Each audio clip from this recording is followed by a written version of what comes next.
හැමෝම කැම් එක ඔන් කරලා තියන්න. ඊට පස්සේ ඔයගොල්ලෝ අහන් ඉන්නවද නැද්ද මොකද කරන්න කියලා මට පොඩ්ඩක් බලා ගන්න පුළුවන්. ඒ නිසා කැම් එක ඔන් කරලා තියන්න පුතේ. එතකොට මේ ඔයගොල්ලෝ නිදිමත ගතියක් ආවොත් එහෙම මම ඔයගොල්ලෝ කොහොම හරි අහරවනවා. නේද? ඒ නිසා කැම් එක ඔන් කරලා තියන්න. රයිට්? අද ළමයි පිටු අංක 14 අපිට තියෙන්නේ ශක්ති ප්‍රභව ගැන කතා කරන්න. ශක්ති ප්‍රභව පිටු අංක 14 ටියුට් එකේ බලන්න ශක්ති ප්‍රභව කියන මාතෘකාවෙන් යන්න තියෙනවා. නේද? හරි. ඒ ශක්තිය කියලා කියන්නේ දැන් ඉදිරියදා කාර්යයක් කිරීමට අවශ්‍ය ශක්තිය ලබා ගන්න ද්‍රව්‍ය වලට අපි කියනවා ශක්ති ප්‍රභව කියලා. ශක්තිය ලැබෙන ද්‍රව්‍ය තමයි ශක්ති ප්‍රභව වෙන්නේ. දැන් උදාහරණයක් අපි ගත්තොත් සාමාන්‍යයෙන් ඩීසල්, පෙට්‍රල්, විදුලිය වගේ දේවල් ගන්නාම තාලමයි දර වගේ දේවල් LP ගෑස් එක නේද? වගේ දේවල් අපි ගත්තොත් ඒවා අපි කියනවා ශක්ති ප්‍රභව කියලා. මේක අමතරව ස්වභාවික ශක්ති ප්‍රභවයක් තියෙනවා. සූර්යයා වගේ දේවල් නේද? ස්වභාවික ශක්ති ප්‍රභව ඊට පස්සේ සුළං බලය වගේ දේවල් සුළඟේ තියෙන චාලක ශක්තිය ඒ වගේ අපි ගත්තොත් ළමයි ශක්ති ප්‍රභව විදියට ගන්න. පැහැදිලිද? ශක්ති ප්‍රභව ගණනාවක් තියෙනවා. එතකොට ඒ වයින් කීපයක් තමයි මම ඔයගලන්ට පැහැදිලි කරේ. අපි ඉස්සරහට ශක්ති ප්‍රභව ගැන කතා කරන්න යමු. රයිට්? මුල්ම සටහන කියවන්න පුතේ. අපට ශක්තිය ලැබෙන හෝ ලබා ගන්නා ද්‍රව්‍ය ශක්ති ප්‍රභව ලෙස හඳුන්වයි. ටියුට් එක බලා ගන්න ටියුට් එක අඩුපාඩු හදාගන්න. රයිට්? ශක්ති ප්‍රභව ලෙස හඳුන්වයි. ඉදිරියදා කරන කාර්ය කීපයක් සඳහා යොදා ගන්නා ශක්ති ප්‍රභව නම් කරන්න. රයිට්. මෙතන දිලා දිලා ළමයි කාර්යයන්. ඒ කාර්ය සඳහා ශක්තිය ලබා ගන්න කොහොමද කියලා අපිට ලියන්න තියෙනවා. පළවෙනි එක ජලය රත් කිරීම. ජලය රත් කිරීම. ජලය රත් කරන් ළමයි කොහෙන්ද ශක්තිය ගන්න කියලා අපි අහන්නේ. ජලය රත් කරන්න කොහෙන්ද ශක්තිය ගන්න? එක ලියන්න දර. ඒකට යට උත්තර ලියන්න දර. දර දාහණය කළ පුළුවන් නේද? තව කියන්නේ ගෑස් විදුලිය. ගෑස් විදුලිය. ගෑස් විදුලිය. තර ගෑස් විදුලිය.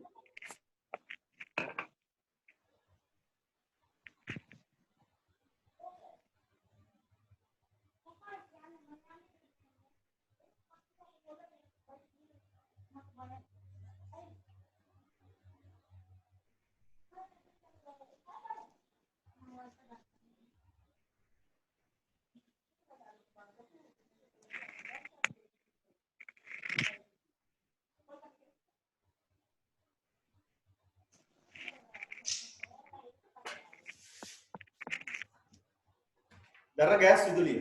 ඉවද? ඊළඟට ගමනාගමනය සහ ප්‍රවාහනය, වාහන ප්‍රවාහනය.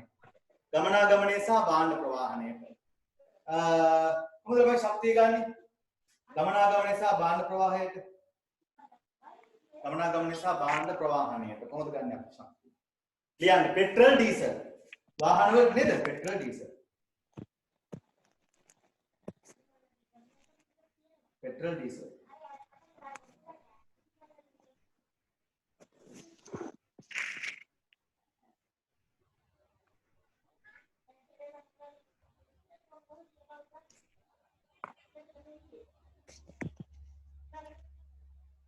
राइट ඊළඟ විවිධ ද්‍රව්‍ය හා ඇඳුම් වියලීම විවිධ ද්‍රව්‍ය හා ඇඳුම් වියලීම සඳහා සූර්ය ශක්තිය සූර්ය ශක්තිය දැන් සූර්යය කියලා ඉවත් කරා සූර්ය ශක්තිය දැන් සූර්යය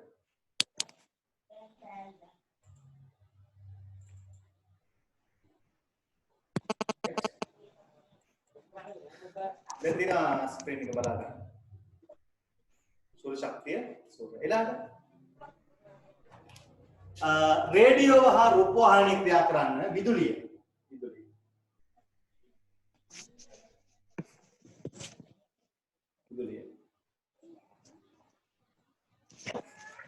පරිගණක භාවිතය සඳහා විදුලිය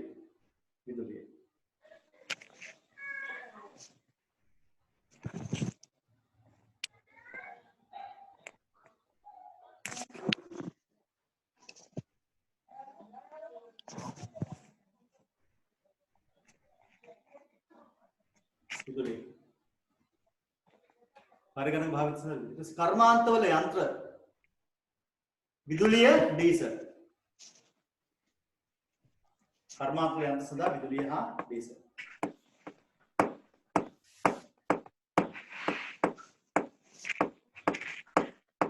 ඊළඟට අපිට ශක්ති ප්‍රභව දාන්න පුළුවන් මොනවද ශක්ති ප්‍රභව දෙන කොටස් දෙක එකක් තමයි පුනර්ජනනීය ශක්තිය සහ පුනර්ජනනීය නොවන ශක්තිය කියලා. පුනර්ජනනීය ශක්තිය කියන්නේ නැවත නිෂ්පාදනය වෙන්න පුළුවන් ශක්ති වර්ග කියන්නේ අපි පුනර්ජනනීය ශක්ති ප්‍රභව කියන්නේ.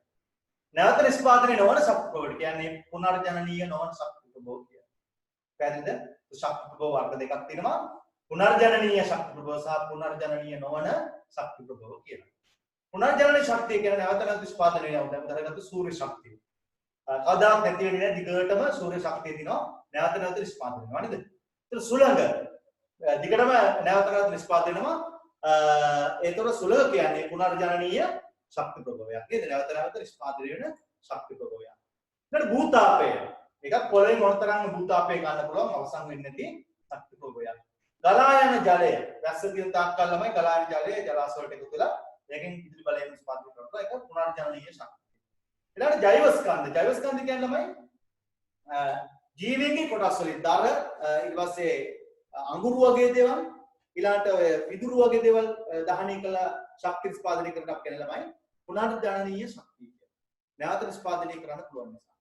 පුනර්ජනනීය නොවන ශක්තිය කියන්නේ නැවත නිෂ්පාදනය කරන්න බෑ. නැවත නිෂ්පාදනය වෙන්නේ නැහැ. ඒ නිෂ්පාදනය කරන දීර්ඝ කාලයක් සඳහා ගත වෙනවා. දැන් ඒ සඳහා උදාහරණ තමයි khනිජ තෙල් වර්ග. ඔය ඩීසල් පෙට්‍රල් වගේ දේවල් නිෂ්පාදනය කරන්නේ බොරතෙල් වලින්. ඒවා පොළවේ ඇතුලෙන් ලබා ගන්න ළමයි පොළවේ ඇතුලේ තියෙන khනිජ තෙල්. නේද? බොරතෙල් විදිහට ලබාගෙන කිරිමාදුරු තමයි ප්‍රයෝජන ගන්නෙ. ඒතර ඒවා නිෂ්පාදනය ළමයි අවුරුදු බිලියන ගණනක්. නේද? අධික දැන් ඔය ශාඛා සත්ත්ව කොටස් පොළවට වැළලීලා තිබිලා අවුරුදු ගණනාවක් තිබ්බට පස්සේ පොළවේ ඇතුලට වෙලා ඒවයින් තමයි මේ khනිජ තෙල් නිෂ්පාදනය වෙන්නේ. ගල් අඟුරුත් එහෙමයි. ස්වභාවික වායු කියන්නේ සමහර LP වායු වගේ දේවල්. LP ගෑස් කියන්නේ ඔයගොල්ලෝගේ ගෑස් ලිපේ භාවිත වෙන වායුව. ඒවා එක න්‍යෂ්ටික ශක්තිය.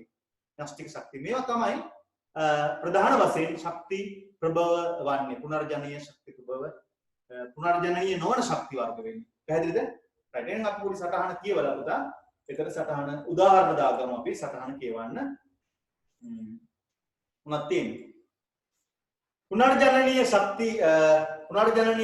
ශක්ති ප්‍රභව යනු භාවිත කරන අතරතුරේදීම හෝ කෙටි කාලයකින් හෝ නැවත හට ගන්නා ශක්ති ප්‍රභවයි. ලියන්න උදාහරණ එතන. සූර්ය ශක්තිය, සුළඟ, භූතාපය, ගලා යන ජලය සහ ජෛව ස්කන්ධ. බලන්න ලියන්න පුතා.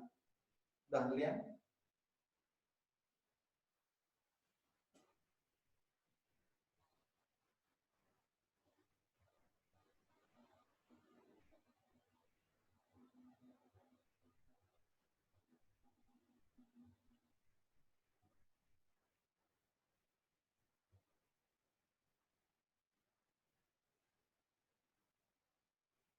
හරිද?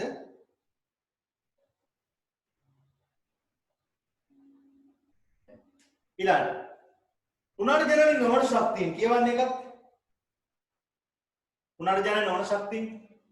පුනර්ජනනීය නොවන ශක්තිය ප්‍රභව යනු වරක් භාවිතය කිරීමෙන් පසු නැවත හට ගන්නා හෝ හට ගැනීම සඳහා දීර්ඝ කාලයක් ගත වන ශක්ති ප්‍රභවයි. උදාහරණ ලියන්න ළමයි.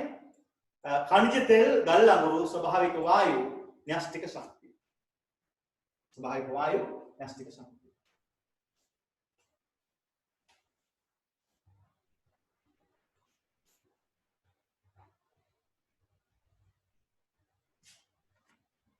ඉවනේද?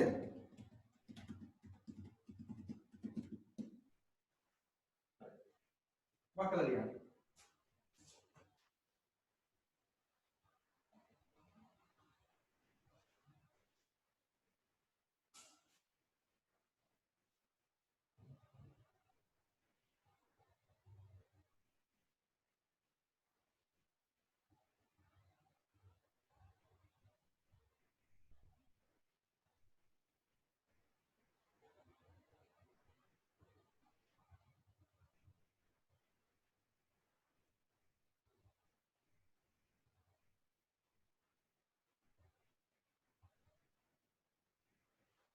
Hari sir.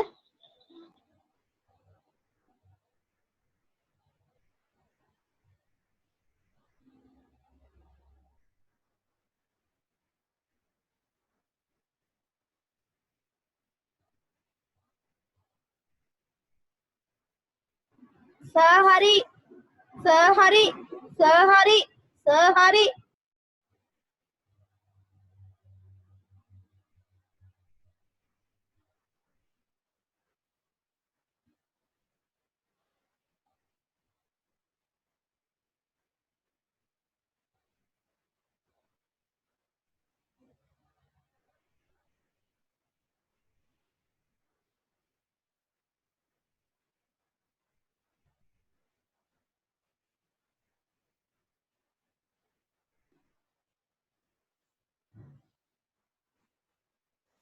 හරිද පුතා? අලිලෙවන හරි කියන්නේ ඖෂධි කටවාගෙන ඉන්නේ. හරි. කිව්වා සර්.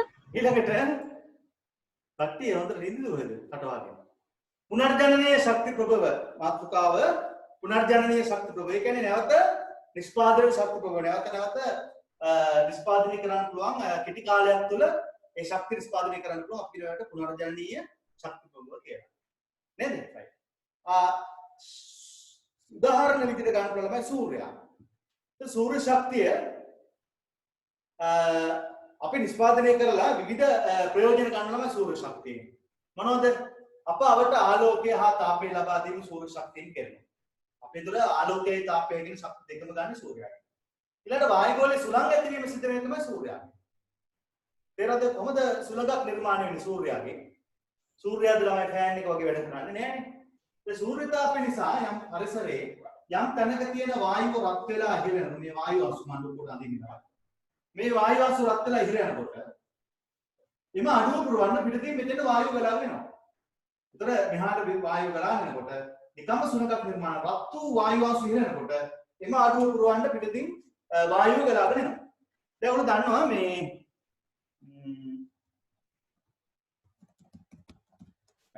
සාමාන්‍යයෙන් ගිනි ගොඩක් ගෙවුවම පුතා ගිනි ගොඩ ළඟ තියෙන වායුව රත් වෙලා ඉහිරෙනකොට කොලාපු සෙල වෙනවනේ. එතනත් වේගින් සුළඟ පිටතින් හමාගෙන එනවනේ. ඒතර මේ රත් වීම නිසා තමයි සුළඟ නිර්මාණය. ඒතර පරිසරය රත් කරන්න වෙනම ගිනි මැලක ගහ ඉන්නේ නැහැ හැමෝම. ඒතර සූර්යාගෙන් තමයි මේ ගිනි මැලේ ඉබේම හටගන්නේ. ඒතර මේ සූර්යාගෙන් ඇති වෙන ගිනි මැලය නිසා රත් වීම නිසා මේ වායුව රත් වෙලා ඉහිරෙනකොට මේ අඩු පුරන වේගින් වායුව හමාගෙන එනකොට ගලාගෙන තමයි මේ සුළඟ නිර්මාණය වෙන්නේ. පැහැදිලිද? එතකොට ඒ සුළං හැමීමට අපිට සූර්ය ශක්තිය වැදගත් වෙනවා. ඊළඟට සාධාරණ දියවැල් හට ගන්න. දැන් සාගරය තුල ළමයි අපි මුහුද ඇතුලේ ගත්තොත්. මේ සූර්ය තාප නිසා ළමයි සමහර තැන් අධික ලෙස රත් වෙනවා. ඒ රත් වීම නිසා ජලාංශු ඉහළ යනවා. එම එතන හිදසේ ජලාංශු පුරවන්න පිටතින් ජලය එතන ගලාගෙනකොට නිකම්ම දියවැල් නිර්මාණය වෙනවා. ඒනද ඒ සාගර දියවැල් නිර්මාණය වෙනදා සූර්යාගේ ශක්තිය බලපෑමක් ඇති කරනවා. පැහැදිලිද? right. ඊට අමතරව අපි ගත්තොත් ළමයි තව ජලය රත් කර ගන්න සීත ප්‍රදේශවල දැන් නුවරඑළිය පැත්තට එහෙම ගිහලා උනානවා නම් හොට් වෝටර් වලින් තමයි නාන්නේ. ඒක ජලය රත් කරන්න ජල තාපක විදියට පාවිච්චි කරන ළමයි මේ සූර්ය තාපය වහලවල් උඩ හයි කරලා තමයි ජල තාපක. ඒක සූර්ය රශ්මිය මගින් මේ ජලය රත් වෙනවා. රත් වෙලා ඊට පස්සේ ඒවා ප්‍රයෝජනට ගැනීම කරනවා. තේරෙනවද? ඊළඟට සූර්ය ජල තාපක මුදුන් ඒ කියන්නේ සූර්ය තාපක මුදුන් දැන් ඔය සූර්ය තාපය ළමයි එකතු කරලා අරගෙන වෙනම උදුන් වර්ග නිර්මාණ කරලා ලිපා. ඒකෙන් ආහාර තැම්බීම කරන්න පුළුවන්. දැන් උදාහරණයක් අපි ගත්තොත් සූර්ය උදුනක් මම නිකන් අදින්න පුළුවන් සූර්ය උදුනක්.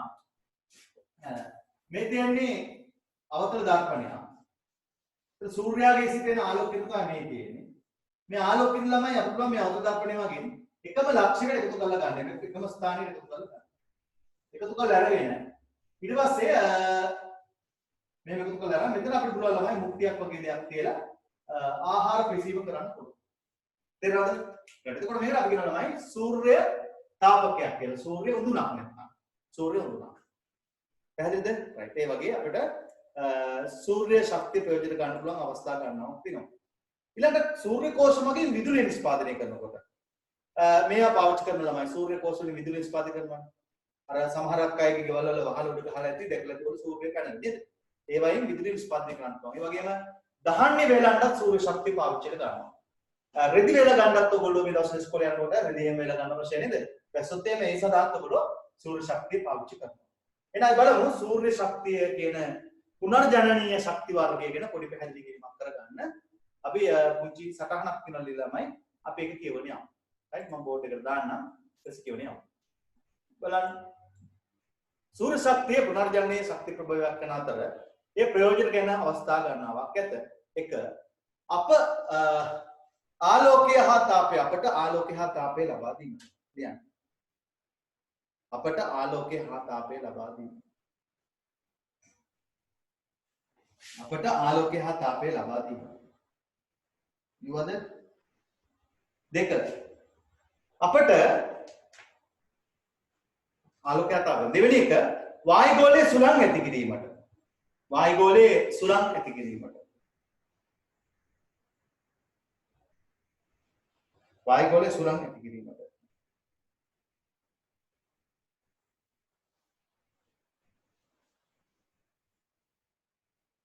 right?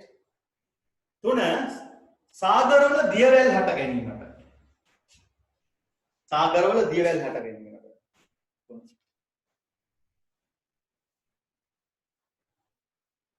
සාගරවල දියවැල් හට ගැනීමට. හරිද?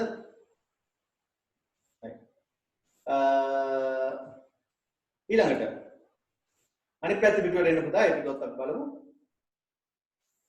දෙවෙනි පිටුවට එන්න. තවම ප්‍රයෝජන ලියන්න. සූර්ය ජල තාප මගින් ජලය රත් කර ගැනීම. සූර්ය ජල තාපක මගින් ජලය රත් කර ගැනීම. සූර්ය ජල තාපක මගින් ජලය රත් කර ගැනීම. ඊළඟ සූර්ය තාපක උඳුන් මගින් කෑම පිසීමට. සූර්ය කෝෂ මගින් විද්‍යුත් ශක්තිය නිපදවීමට. යන්න. සූර්ය කෝෂ මගින් විද්‍යුත් ශක්තිය නිපදවීමට. සූර්ය කෝෂ මගින් විද්‍යුත් ශක්තිය නිපදවීමට. හරිද? ඊළඟට 7 දහන් යහ රෙදි වේලීමට. දැන් මෙතන මේ පින්තූර දාලා තියෙන මොනවද? පළවෙනි පින්තූරේ තියෙන පුතා වහලයක් මත සවිකල සූර්ය ජල තාපකයක් තමයි මේ තියෙන්නේ. ඔයාලා දැකලාද මේ වහලේ උඩ මෙහෙම හයි කරලා මේකේ ඇතුළේ තමයි මේකේදී ජලය රත් වෙලා රත් වූ ජලය ආපහු මේකට එනවා. එවෙලා මේකේ ජලය මේ කුණු වතුර බෝතලයක් වගේ. ඒතර රත් වූ ජලය ඔතන ගබඩා කරලා තියාගන්නවා. තියාගෙන ඊට පස්සේ නානකොට හැම ළමයි ඔය සම්පූර්ණ ඕකෙම වතුර ගත්තොත් එම් පිච්චෙනවා නේද? ඒතර අපි අර අල් ජලයත් එක්ක මිශ්‍ර කළා තමයි මේක ස්නානය සඳහා නෑම සඳහා පාවිච්චි කරන්නේ. ඊළඟ දිනවා මෙතන සූර්ය පැනල්. සූර්ය පැනල්. මේ ඔය දැකලා සමහරක් විට මේ වීදිවල පාරවල් වල ආලෝකවත් කිරීම සඳහා මේ වගේ විදුලිය ගන්න ළමයි සූර්ය පැනල් එකකින් තමයි ගන්න. රැට ළමයි මොකද වෙන්නේ? දැන් මේක සූර්ය පැනල් එක දවල් කාලෙදී බැටරියක් charge කරලා ළමයි පහළ බැටරියක් මේක charge වෙනවා. charge වෙලා රැට සූර්යය නැති වුණත් ඒ බැටරියෙන් තමයි ඊපස්සේ බල්බේ දැල්වීම කරන්නේ. මේ තියෙන ළමයි සෙල්ලම් කාර් එකක් නේ මේක ඇත්ත කාර් එකක්. මේ වහලේ උඩ තියෙන සූර්ය පැනල් එකක්. තේරෙනවද? ඒකෙන් තමයි මේ සූර්ය ශක්තිය විද්‍යුත් ශක්තිය බවට පරිවර්තනය කරගෙන මේ වාහනේ ධාවනය කරන්න පුළුවන්කම තියෙනවා. එතකොට සූර්ය ශක්තියෙන් ධාවනය කරන වාහනේ තමයි. පැහැදිලිද? මේක බැටරිය charge වෙනවා සූර්ය ශක්තියෙන් දවල් කාලෙදී. රැට තමයි ඊපස්සේ ඒක ප්‍රයෝජන ගන්න. පැහැදිලිනේ? හරි. දැන් සූර්ය ශක්තිය මගින් ගන්න ප්‍රයෝජන ටිකක් තමයි අපි කියන්නේ. මේවා නැවත ළමයි නිෂ්පාදනය වෙනවා. ඕනතරම් නැවත නිෂ්පාදනය නිසා තමයි මේ පුනර්ජනනීය ශක්තිය කියලා කිව්වේ. එතකොට මේවා භාවිතා කිරීම නිසා මේක ලාභදායී පරිසර දූෂණයෙන් තොර ශක්ති ප්‍රභවයක් වුණා. සමහර විට මේ ශක්තිය සූර්ය ශක්තිය භාවිතා කරනකොට පොඩි අවාසසහගත අවස්ථා තියෙනවා. දැන් නොමිලෙම ලබා ගන්න පුළුවන් අපිට. නේද සූර්ය ශක්තිය කියන්නේ. එතකොට සමහර සූර්ය ශක්තිය ප්‍රයෝජන ගන්න අවස්ථාවල නම් අපිට අවාසසහගත අවස්ථා තියෙනවා. එකක් තමයි සූර්ය කෝෂවල මිල අධිකයි. සාමාන්‍යයෙන් සූර්ය කෝෂයක් පොඩි සූර්ය කෝෂයක් වුණත් තමයි සාමාන්‍යයෙන් ගෙදරක පොඩි බල්බ ප්‍රමාණයට 50000න් උඩ 50000ට වඩා වැඩි. ඒතකොට අධික මිලක් සහිතයි එක හේතුවක්. ඒක තමයි මේ සූර්ය කෝෂ පැනල් භාවිතා කිරීමේ තියෙන අවාසිකම. ඊට බලාකුළු වගේ තියෙන වෙලාවට තමයි වහින්න ආසන්න වෙලාවක එහෙම මේ සූර්යයා නොපෙනී ගියාම ළමයි මේ බැටරි charge වෙනවා අඩුයි. ඒක කෝෂවල කාර්යක්ෂමතාවය පුදු වෙන්නේ අඩු වෙනවා. ඊළඟට ළමයි මේ විශාල ශක්තියක් මේ බැටරි වල ගබඩා කරන්න බැරි නිසා සාමාන්‍යයෙන් ඔය විශාල වශයෙන් ශක්තිය අවශ්‍ය තැන්වලදී පාවිච්චි කරන්නේ. වී මෝලක වගේ මෝටර් කරකව ගන්න නේද? වගේ කර්මාන්තශාලා වලට වගේ මේකෙන් කරන්ට් එක නිෂ්පාදනය කරන්න ප්‍රමාණවත් කරන්ට් එකක් ලැබෙන්නේ නැහැ. ඒක අවශ්‍යයි. ඊළඟට දැන් සාමාන්‍ය බැටරියක් charge කරන නිසා කාලයක් යනකොට මේ බැටරිය ළමයි සවුත් වෙනවා. ඒ සවුත් වෙන බැටරිය පස්සේ විසි කරනවා. විසි කරනවා කියන්නේ පරිසර නිදහස් කරනවා. ඒ අනුව ඒකේ ඊයම් ගොඩක් තියෙනවා. ඒ ඊයම් පරිසර නිදහස් වෙනවා කියන්නේ පරිසර දූෂණයක් සිද්ධ වෙනවා. පැහැදිලිද? ඊට පස්සේ අපි පහලට ලියලා තියෙනවා මම අපේ ටික කියවනවා මේ මොනට හිස්තනත් එක්ක පුරවන්නේ යමු. රයිට්? මා සමග කියවන්න. සූර්ය ශක්තිය පුනර්ජනනීය මෙන්ම පරිසර දූෂණයෙන් තොර ලාභදායී ශක්ති ප්‍රභේදයක් වුවද එහි අවාසිද ඇත. එක සූර්ය කෝෂවල මිල අධිකය ලියන්න බලන්න. එක මිල අධිකය. සූර්ය කෝෂවල මිල අධිකය. සූර්ය කෝෂවල මිල අධිකය. දෙක වලාකුළු ඇති විටදී සූර්ය කෝෂවල කාර්යක්ෂමතාවය අඩුයි. කාර්යක්ෂමතාවය අඩුයි. තුන සූර්ය කෝෂ බැටරි තුල විශාල වශයෙන් ශක්තිය ගබඩා කළ නැහැ. විශාල වශයෙන් ශක්තිය ගබඩා කරන්න බෑ බැටරි වල. හතර ක්‍රියා විරහිත වූ බැටරි ඉවත් කළොත් ඒවායින් පරිසර දූෂණයක් සිදු වේ. පරිසර දූෂණයක්. හරිද? රයිට්.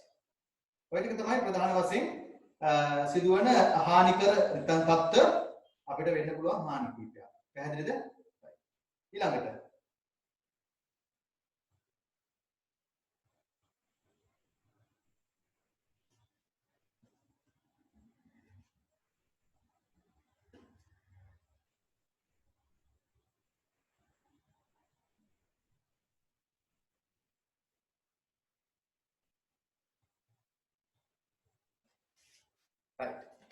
ඊළඟට අපි පුතා සුළඟ කියන මාතෘකාවට යමු. සුළඟ.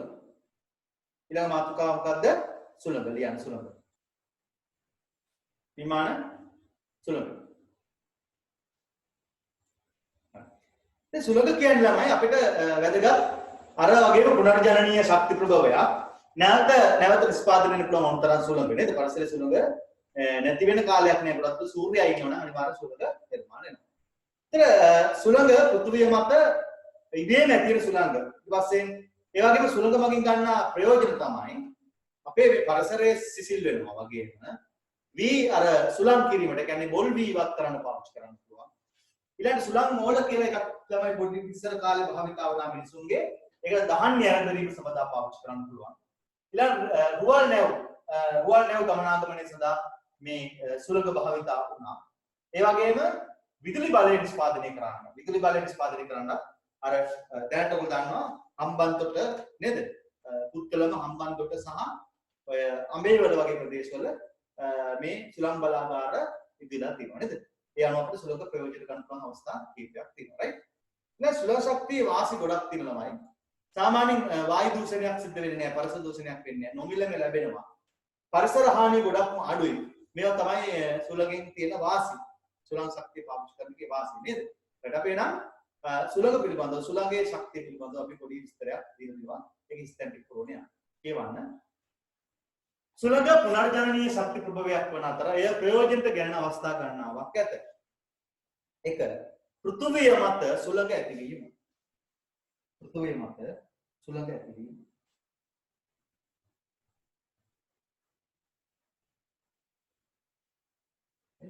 2. වී පිරිසිදු කිරීම. වී පිරිසිදු කිරීම. අතර 7 වසර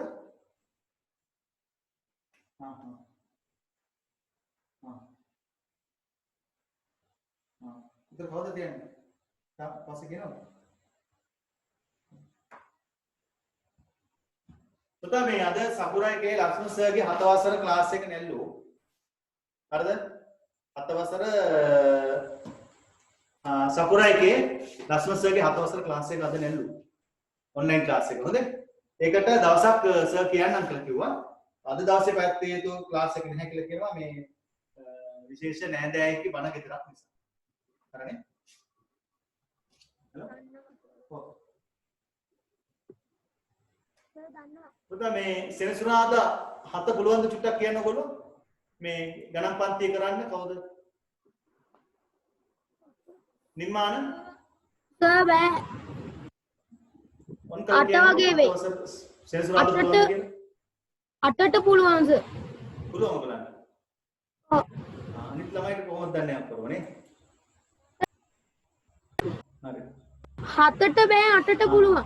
සෙන්සුරාද 4ට තියෙනවලු පුතේ ගණන් පන්තියේ ලක්ෂණ සර් කියනෝනේ. අනික් අයටත් පණිවිඩ දෙන්න සර්ත් මෙසේජ් එකක් දායක කරලා. හරි.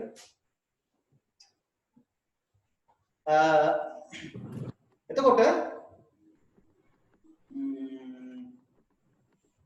හරි පුතා. එතකොට සුළඟ ගැන අපි කතා කරන්නේ සටහන ලියාගත්තා ගොල්ලෝ ඉන්නේ. පෘථුවිය මත සුළඟ ඇතිවීම. එතකොට පෘථුවිය සිසිල් වෙනවානේ. ඊළඟට වී පිරිසිදු කිරීම කියන්නේ සුළං කිරීම. සුළං මෝල් මගින් දහන්නේ අගරීම. ඊළඟට රුවල් නැව් ගමන් කිරීමට සුළඟ අවශ්‍යයි. විදුලි බලය නිෂ්පාදනය කරන්න සුළං බලාගාර ගැන අහලා තියෙනවා right. ඒ අනුව ඔන්න සුළඟේ ගන්න ප්‍රයෝජන කීපයක් අපි ලිව්වා. සුළඟේ ශක්තියෙහි වාසි මොනවද ළමයි? එක වායු දූෂණයෙන් තොර වීම. වායු දූෂණය වෙන්නේ නැහැ. වායු දූෂණයෙන් තොරයි. නේද? වායු දූෂණයෙන් තොරයි. තව එකක් කියන්නේ විස්තරයක් කියලා තියෙනවා නොමිලේ ලැබීම. නොමිලේ ලැබීම. පරිසර හානිය අවම වීම. පරිසර හානිය අවම වීම නොමිලේම ලැබෙනවා. පරිසර හානිය ඉතාමත් අඩුයි. නේද? ඒක තමයි ප්‍රධාන වශයෙන්ම කියනවා. අපි යමු තුන්වෙනි මාතෘකාවට පුතා භූතාපය ඊළඟ ශක්ති ප්‍රභවයක් කතා කරන්න යන්නේ භූතාපය. භූතාපය. භූතාපය. ඊළඟ පිටුවට එන්න. ඇවිල්ලා ලියන්න පුතා භූතාපය. භූතාපය. මන්ද භූතාපය. ලියවද? භූතාපය කියන්නේ ළමයි මම ඔයගලන්ට පින්තූරයක් පෙන්නලාම පැහැදිලි කරන්නම්. භූතාපය කියලා කියන්නේ පොළවේ ඇතුළේ තියෙන තාපය අපි ලබා ගන්න ක්‍රමයක්. නේද? පොළවේ ඇතුළේ තියෙන තාපය අරගෙන ටර්බයින් කරකවලා විදුලි නිෂ්පාදනය කරන ක්‍රමයක්. කොට මේ පින්තූරය දිහා බලා ගන්න. දැන් ඔන්න මේ තමයි මැග්මා රත් වූ පාෂාණ තමයි මෙන්න මේ කොටසේ තියෙන්නේ. රත් වූ පාෂාණ. ඊට පස්සේ මොකද කරන්නේ පුතා අපි මේක ඇතුළට ජලය යවනවා. යවුවාම ඒ ජලය රත් වෙලා ළමයි හිමාලය බවට පත් වෙලා වගුරු පිනවා මේ පැත්තේ ඊතලයක් දානවා හිමාලය බවට පත් වෙලා ඒ හිමාලයේ පීඩණයෙන් මෙන්න මේ ටර්බයින් එක කරකිනවා. කරකිනකොට ඒවා හයි කරන ළමයි විද්‍යුත් ජනකයෙන් නැත්නම් ඩයිනමෝවක්. ඒ ඩයිනමෝ කරකලා විදුලි නිෂ්පාදනය වීම සිදු වෙනවා. පැහැදිලිද? මේ පොළොව ඇතුළට ළමයි ලෝහ නලයකින් තමයි වතුර යවන්නේ. යවලා අර අධික උෂ්ණත්වයක් සහිත මැග්මා ලාවා තියෙන තැන් වලට යනවා ළමයි. දැන් පොළොවේ ඇතුලේ උෂ්ණ අධික තැන් තියෙනවා. සමහර දන්නා උණු වතුර වලින් තියෙන ප්‍රදේශ තියෙනවනේ. නේද? මහා ඔය නේද? උණු වතුර වලින් තියෙනවා. ඒතර ඒ වගේ උණු වතුර වලින් තියෙන වගේ තැන් අපේ පොළොවේ ඇතුලේ අධික උෂ්ණත්වයක් සහිත තැන් හොයා ගන්න පුළුවන්. ඒ තැන් වලට අපි ළමයි වතුර බටයක් දිගේ යවනවා. යවුවහම ඒවා රත් වෙලා හිමාලය බවට පත් වෙනවා. ඒ හිමාලය ඊට පස්සේ ළමයි එනවා බටයක් දිගේ ඇවිල්ලා මේ ටර්බයින් එක කරකිනවා. කරකිනකොට මේක ඇතුලේ විදුලිය නිෂ්පාදනය වෙනවා. පැහැදිලිද? right. ඔක තමයි භූතාපය මගින් විදුලි නිෂ්පාදනය කරන ක්‍රමය. right. හරි පොඩි සටහනක් තියෙනවා කියවුනේ යමු විස්තර කරවන්න. පෘථිවිය අභ්‍යන්තරයේ ඇති උණුසුම ප්‍රයෝජිතගෙන ලබාගත හැකි ශක්තිය භූතාප ශක්තියයි. භූතාප ශක්තිය වේ. පොළොව තුල ඇති මැග්මා වල අධික තාපය හේතුවෙන් ලියන්න. මැග්මා වල අධික තාපය හේතුවෙන් මැග්මා වල අධික තාපය හේතුවෙන් එතන මොකක්ද වෙන්නේ? මැග්මා වල අධික තාපය නේද හේතුවෙන් අධික තාපය හේතුවෙන් ජලයේ රත්යේ ඉන් හට ගන්නා හිමාලය ඉවතට ගෙන ඉන් හට ගන්නා හිමාලය ඉවතට ගෙන එමගින් ටර්බයින් තලබමරයක් භ්‍රමණය කරනු ලැබේ. ටර්බයින් මගින් ඩයිනමෝවක් ක්‍රියා කරවීමෙන් විද්‍යුතය නිපදවා ගත හැකියි. පැහැදිලිද? right. අපි ඊට පස්සේ මේ පින්තූරයක් දාලා දෙනවා මගුලන්ට. දැන් පැහැදිලි කරගන්න ඒක. අපි ඊළඟ භූතාපය නිසා භූතාපය මගින් ලංකාවේ ළමයි විවිධ ස්ථානවල මේ උණුදිය උල්පත් නිර්මාණලා තියෙනවානේ නේද? උණුදිය උල්පත් තියෙන ස්ථාන කීපයක් උගල දැනගන්න ඕන සාමාන්‍යයෙන්. තියෙනවා මේ ළඟම තියෙන ළමයි වහව සහ මහවය. පොළොන්නු වතුර වලින් බලන්න යන්න ඇති. ඊට අමතරව ළමයි කරනවා රන් කිහිරිය, කින්නියාවල, මහ පැලැස්ස, කිව්ලේගම, කපුරැල්ල, ගල්වැව, මරංගලත් මේ ළඟ ළමයි ටිකක් මේ මහාවය පැත්තට වෙන්න තියෙන්නේ. සාත්‍රිකුණාමලය වගේ පැතිවල මේ උණු වතුර ලින් තියෙනවා.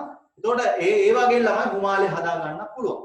ඒතර එතන නම් මේ මතු පිටට වතුර එනවා මේ උල්පත් විදියට අර උණුසුම් ස්ථාන වලට. ඒ නිසා තමයි උණුදිය උල්පත් වෙනවා. ඒ ලින් තියෙන්නේ. ඒ ලින්දට අත දාලා බලනකොට අධික උෂ්ණත්වයක් සහිතයි. නිකන් තේ බොණ්ඩ රත් කරපු උණු ටිකක් උණු ජලයේ ටිකක්. හරිද? අපි මේ භූතාප ශක්තිය ලබා ගැනීමේදී ළමයි පොඩි ගැටලු ටිකක් තියෙනවා. මොකක්ද මේ සාමාන්‍ය පෘථිවියේ උණුසුම් ස්ථාන වලට ළඟා වෙන්න ටිකක් අමාරුයි. ඒ තැන් වලට බට හැම දාන්න විශාල වේදමක් වේදන්තරම් වෙනවා. ඒරණේ ඒක විශාල වේදමක් දැරීමට සිදුවීම තමයි එක අවස්ථාවකද ගැටලුවක්. අනිත් තමයි පොළොව සිදුරු කරොත් එහෙම ඒ වගේ තැනකට අහිතකර වායුන් එන්න පුළුවන් ඒ සිදුරු හරහා පරිසරයට උඩට වායු ගෝලයට. ඇවිල්ලා අපිට හානිකර රසායනික ද්‍රව්‍ය එකතු වෙලා අපිට හානි වෙන්න පුළුවන් ඉඩ කඩ වැඩි. ඒ වගේ පොඩි අවස්ථාවක පැත්තකුත් තියෙනවා. තේරෙනවද? අපි ඊළඟ සටහන පුතා කියවන්න. ඊළඟ සටහන කියවන්න. භූතාප ශක්තිය මගින් ජලය රත් වීම සිදු අවස්ථාවක් ලෙස ශ්‍රී ලංකාවේ විවිධ ස්ථානවල පිහිටි උණුදිය උල්පත් හැදින්විය හැකිය. ලංකාවේ උණුදිය උල්පත් පිහිටි ස්ථාන කෝඩ් එක තියෙනවා බලන්න ලියන්න. රන් කිහිරිය. කින්යා.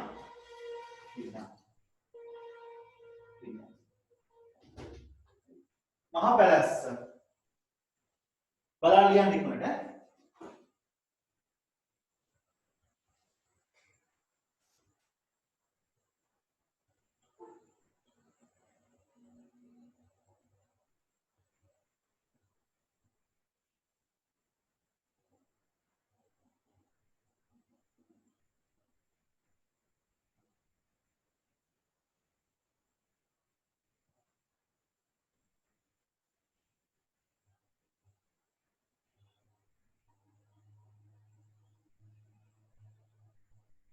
ඉවරයි සර්.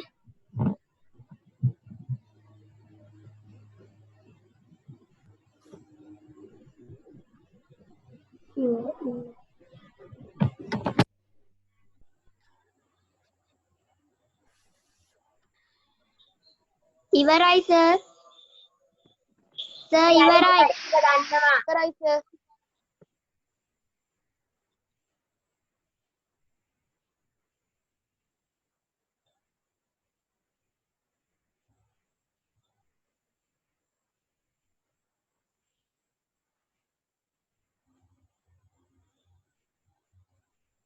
ඉවරයි.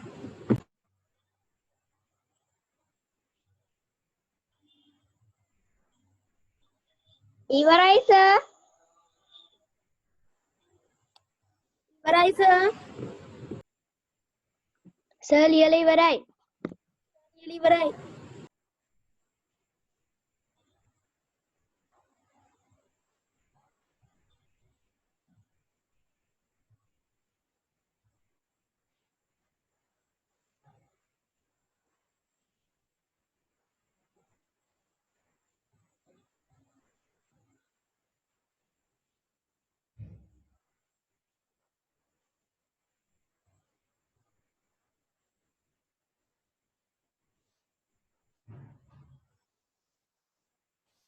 හරි ලියන්න පුතා.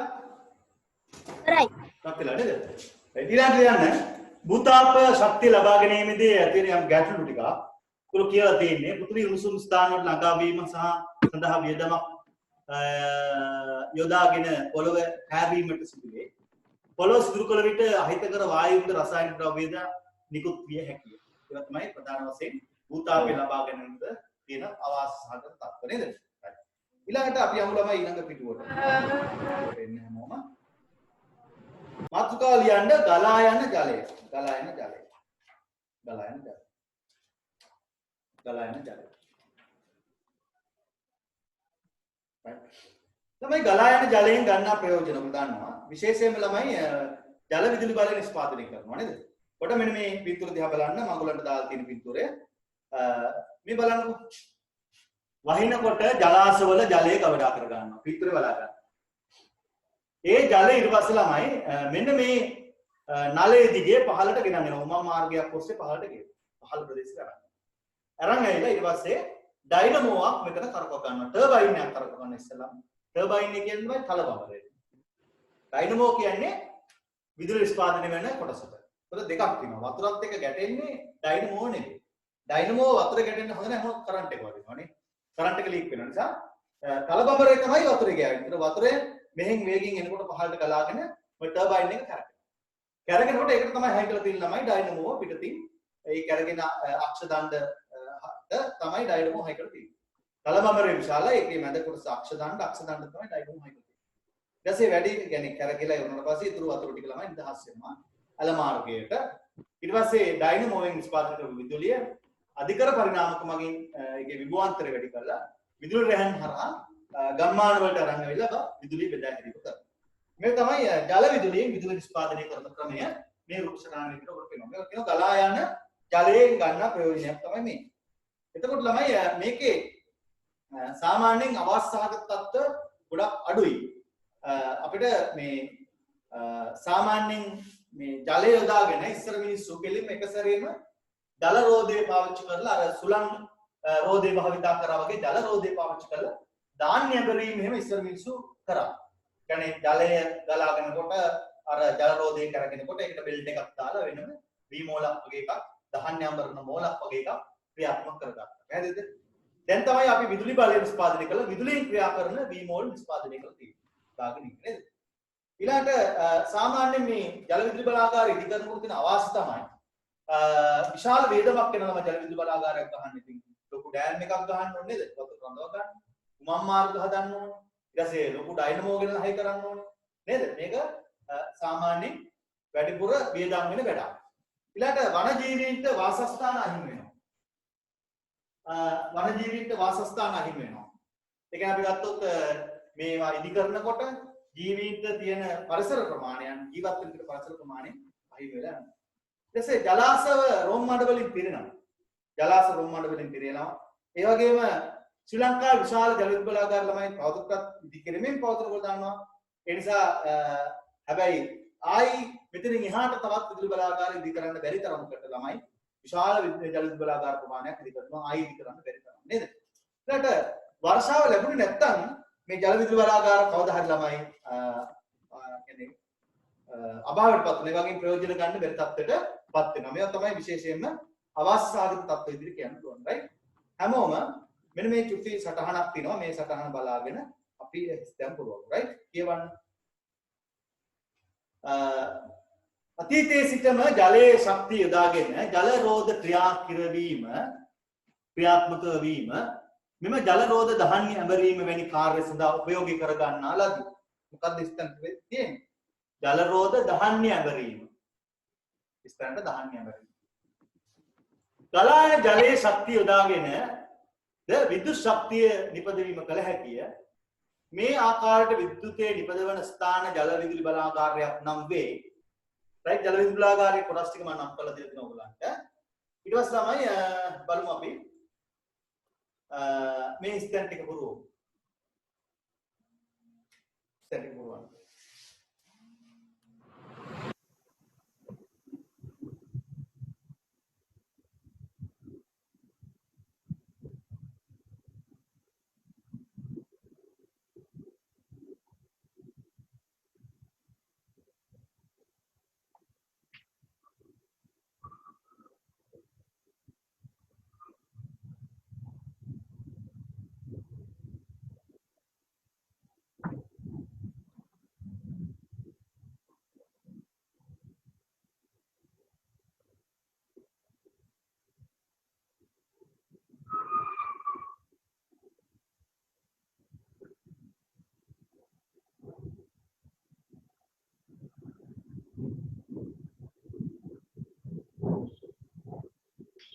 Hari sir.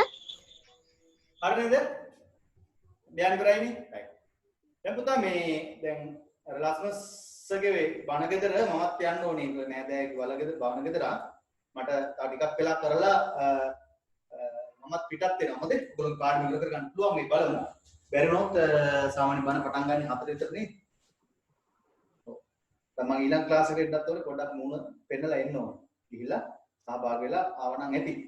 ඒ නිසා දැන් 6:00යි 4 විතර වගේ කියනනම් ඇති. මට 7:00ට ආයි ක්ලාස් එකක් තියෙනවා. ඒකට කලින් එන්න ඕනේ නේද? ඒ නිසා මේ හරි. අපි පුළුවන් ප්‍රමාණයක් කරලා මම ඔයගොල්ලන්ට ළමයි දැන් මේ අවසාන පාඩමනේ. මේක උනට පස්සේ ආයි පාඩම් නැහැ පේපර්ස් තමයි කරන්නේ. මම පේපර් එකක් දාන්නම් ලැබෙන සතියේ. ඒ කියන්නේ අද උනාට පස්සේ අද දාන්නේ හෙට දාන්නම් පේපර් එකක් උලන්ට. ඒක ඔයගොල්ලෝ පුළුවන් නම් මුද්‍රණය කරගෙන කරලා තියන්න. ඒතර සෝබෝන් එකේ සෝබෝන් අධ්‍යාපන ආයතනයේ පන්ති හෙට පටන් ගන්නවා. 7 වසර ළමයි හෙට හවස 3යි කාලෙට එන්නේ. 3:00ට.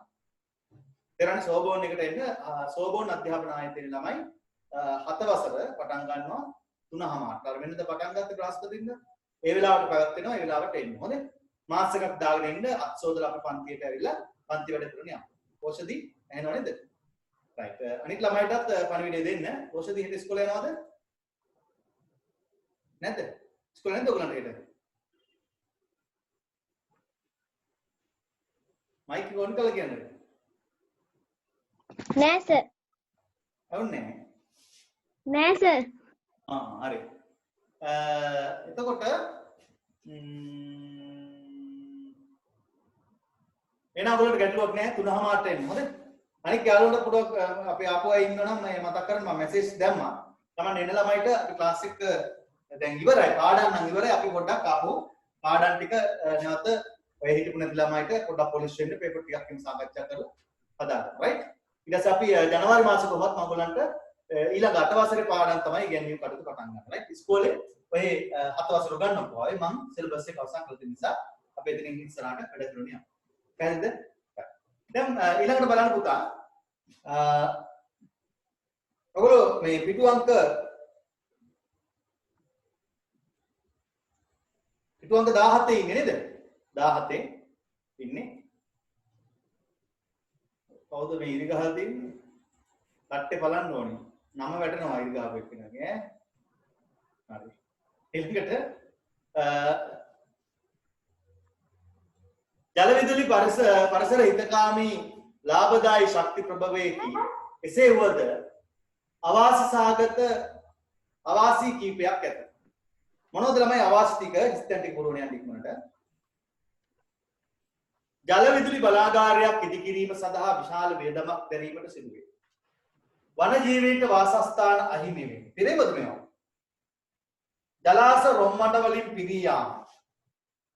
ශ්‍රී ලංකා විශාලම ජල විදුලි බලාගාරය තවදුරටත් ඉදිකිරීමට නොහැකි වී ඇත.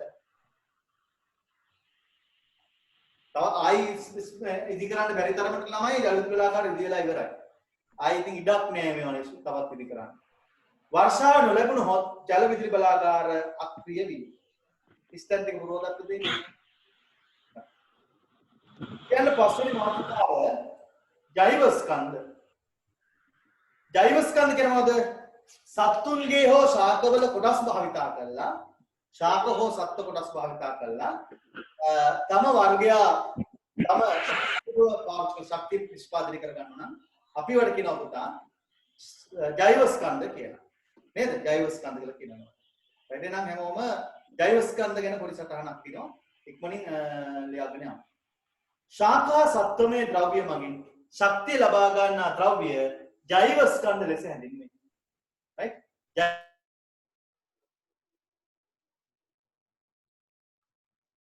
ජෛව ස්කන්ධ සඳහා උදාහරණ ටික ලියා ගන්න ළමයි ඉක්මනට.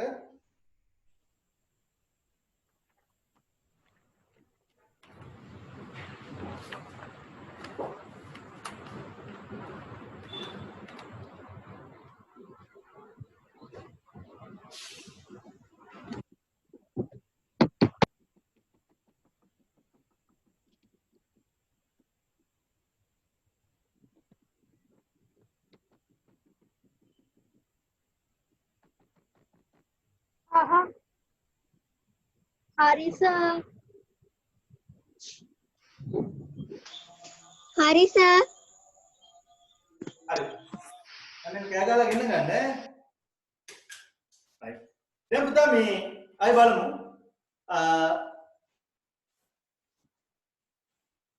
ශාක හා සප්තමේ ද්‍රව්‍ය මගින් ශක්තිය ලබා ගන්නා ද්‍රව්‍ය ජෛව ස්කන්ධ ලෙස හැඳින්වේ. උදාහරණ තමයි මොනවද පුතා? දර දැන් කියන්නේ ජීවායුව මධ්‍යසාර පොල් කට්ටු වියලි ගොම පිටු. right. උතර ඒ පිටුවත් ඉවරයි. අපි යමු සිංගල ළමයි ඊළඟ පිටුවට 18 වෙනි පිටුවට. 18 වෙනි. අද උනට පාඩම් ඉක්මනින් ඉවර වෙනවා. ඉක්මනින් කරනවා. අද ඉක්මනින් නිදා ගන්න පුළුවන් නේ පුතා. ඉක්මනින් කරනවා පාඩම.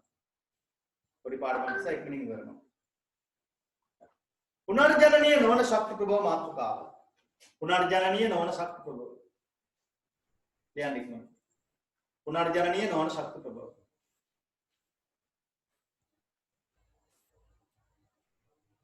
පුනර්ජනනීය නොවන ශක්ති ප්‍රභව. විවද පුනර්ජනනීය නොවන ශක්ති ප්‍රභව.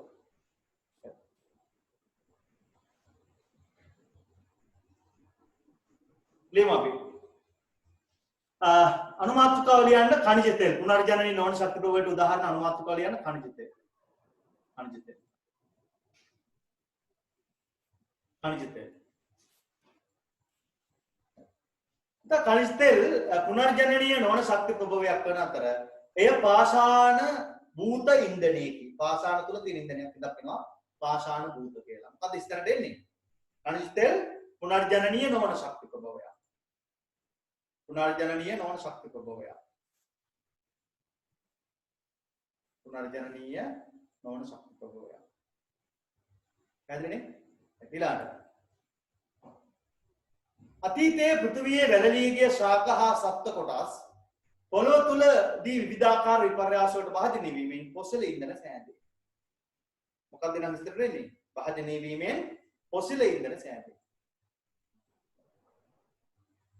මෙම ඉන්ධන ඉවතට ගැනීමට ඛනිජ තෙල් නිදි දක්වා ලෝහ නල යැවිය යුතු අතර ඒවා පිරිපහදු කොට විවිධ ඉන්ධන වර්ග නිපදවයි. මොනවද ළමයි නිෂ්පාදනය කරන ඉන්ධන ටිකක් ලියන්න? ඩීසල්, භූමි තෙල්, පෙට්‍රල්. ඩීසල්, භූමි තෙල්, පෙට්‍රල්.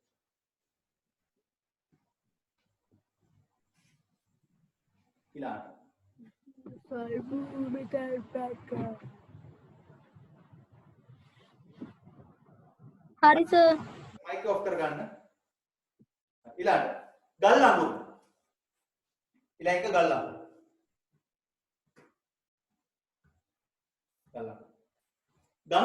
ගල් අඟුරුද ඛනිජ තෙල් මෙන්ම පොසිල ඉන්ධනයකි.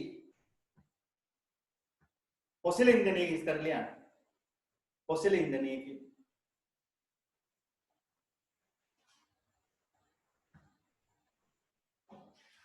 පොළොව අභ්‍යන්තර පර්වත තට්ටු අතර ගල් අඟුරු නිදි තිබේ. ගල් අඟුරු දහනය කිරීමේදී වැඩි තාප ප්‍රමාණයක් ලබා දෙන අතර ඛනිජ තෙල් වලට වඩා වැඩි ගල් අඟුරු නිදි ප්‍රමාණයක් ලෝකයේ පවතී. දහනය කිරීමේදී වායුගෝලය දූෂණය කරන වායු පිට කිරීම මෙහි අවාසියකි. right? ඊළඟට ළමයි ස්වභාවික වායු. ඊළඟ මාතෘකාව ස්වභාවික වායු. මම ඩිස්ප්ලේ කරලා තිනවා මේ මොන කඩපාඩු කියලා ස්වභාවික වායු.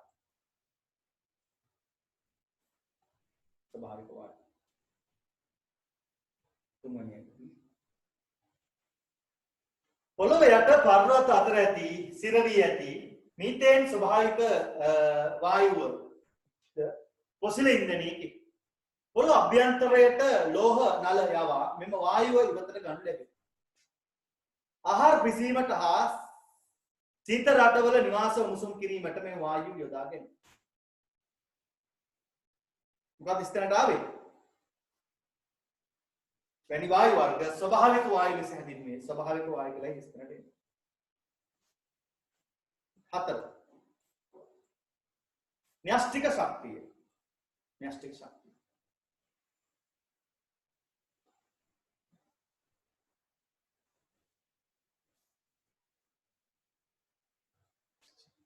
න්‍යෂ්ටික ශක්තිය ලියවද?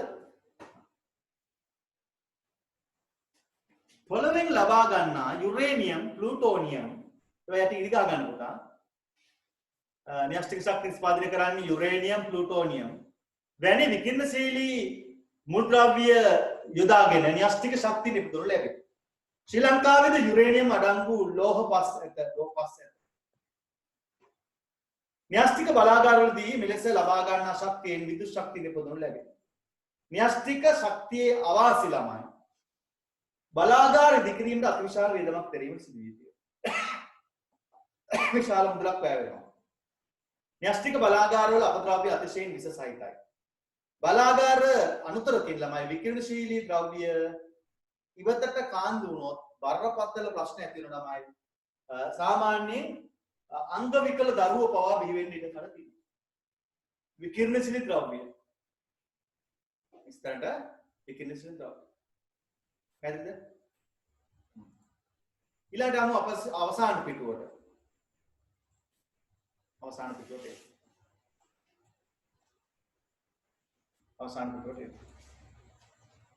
විශාල ඛේද වාචකයේකි.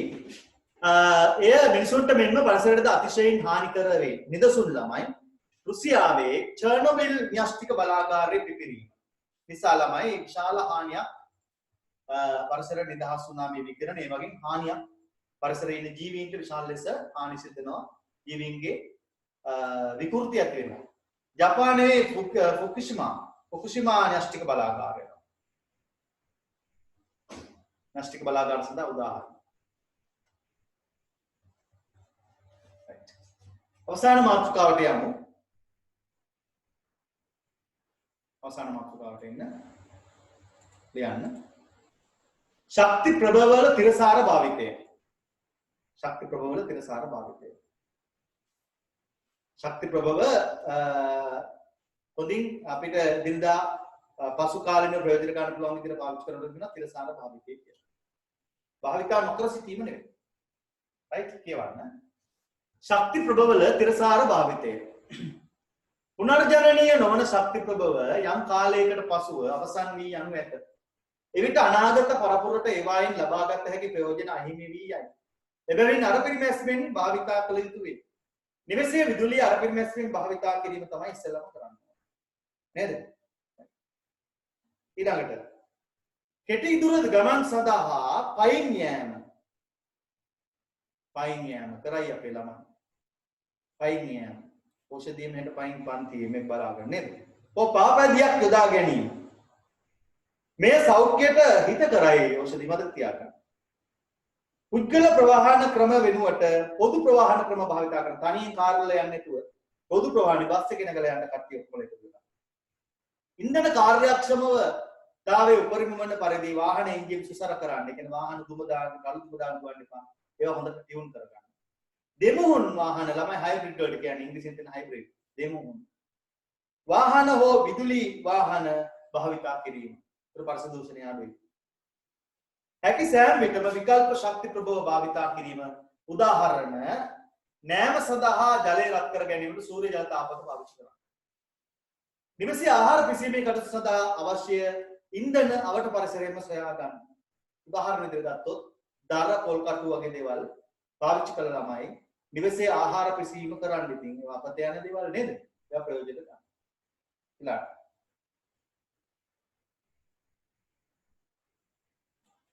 හරිද? හරි සර්. මාර්ග තදබදයේ ඇති අවස්ථාවලදී ගමන් යාමෙන් වැළකීම. ප්ලාස්ටික් භාවිතය හැකිතාක් අඩු කිරීම. ප්ලාස්ටික් නිපදවීම සඳහා වැවෙන ඉන්ධන වැවෙනවා ඒවා අඩු කරන්න. පොසිල් ඉන්ධන භාවිතය අවම කිරීම, අවශ්‍යතාව පිළිබඳව අන් අය දැනුවත් කිරීම, වාහන වල උත්ප්‍රේරක පරිවර්තක සවිකිරීම. ඒ කියන්නේ වාහන වල ළමයි ඔය අනවශ්‍ය දුම් ඒ කියන්නේ පරිසරයට අහිතකර දුම් වර්ග පිට වෙනවා නම් ඒවට විශේෂ උත්ප්‍රේරක ද්‍රව්‍ය තියෙන ළමයි ඒවා දාලා ඒ අහිතකර දුම් වර්ග පරිසර දාර්ශනික බලනවා. රයිට්? 20 වෙනි පිටුවේ ළමයි මම දාලා දුන්නා අභ්‍යාස ටිකක්. ඒ ටික කරන්න. දැන් තව පේපර් එකක් මම හෙට දානවා. ඒ පේපර් එකත් කරන්න. පාඩම් යෝ. සර් මේ මගේ අභ්‍යාසයක පැහැදිලි නෑ. ඔය හැමෝගෙම මෙහෙම තමයි ඉස්කෝලේ පොතේ අභ්‍යාස තමයි ඔය දාලා තියෙන්නේ. ඉස්කෝලේ පොත දිනනවා නම් පොතේ අභ්‍යාස ටික බලන්න කරන්න. හරිනේ? එතකොට පෙළ පොතේ අභ්‍යාස ටික කරන්න. එතකොට හරි. එහෙනම් මේ පුතා පාඩම අවසానයි. ඒ නිසා මම අද කලින් නතර කරනවා ඒක අවසන් වෙච්ච එක හොඳයි. පොඩ වේගෙන් මම කතා කරන ආවා. ඒ වුණාට ඔයගලන්ට මම තේරෙනවා. කියන්නේ. හෙට සර් මේ බ්‍රහස්පතින්දා පන්ති තියනවාද ඇකඩමි එකේ? නෑ.